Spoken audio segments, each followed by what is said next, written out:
নমস্কার বন্ধুরা, আমার চ্যানেল মৌহরাই বিএনকেতে সকলকে স্বাগত জানাই। আজ আমি ভোরবেলায় বেরিয়ে পড়েছিলাম একটা নেমন্তন্ন বাড়িতে যাওয়ার জন্য ট্রেনে করে। তো আমি পৌঁছেও গেছি নেমন্তন্ন বাড়িতে। এখানকার ডেকোরেশনটা তো খুবই সুন্দর ছিল। একটা টোটোও সাজানো হয়েছিল পুচকোটাকে একটু ঘুরতে নিয়ে যাওয়ার জন্য তার পুরনো বাড়ির উদ্দেশ্যে। তো সেখানে গিয়ে পুজো হয়েছিল। তো আমরা হেঁটে হেঁটে গিয়েছিলাম আর বয়স্করা গিয়েছিল টোটো করে। ওর মাসির কোলে রয়েছিল, তো খুবই সুন্দর লাগছিল আমার। আমি খুব এনজয় করছিলাম। এই দেখো পুচকোটা কি সুন্দর খেলছে। এরপর চলে এসেছি যেখানটা অন্নপ্রাশন হবে তার জন্য সাজানো যেখানটা হয়েছিল।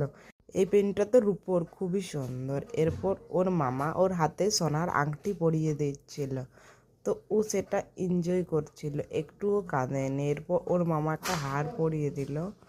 তারপর ও ভাতটা খাবে। এরপর আমরা বেরিয়ে পড়েছি ঘর আসার উদ্দেশ্যে। তো ট্রেনেও চেপে গিয়েছি। আর ট্রেনে যেটা না খেলেই নয়, ঝালমুড়ি, এটা তো খুবই ভালো লাগে।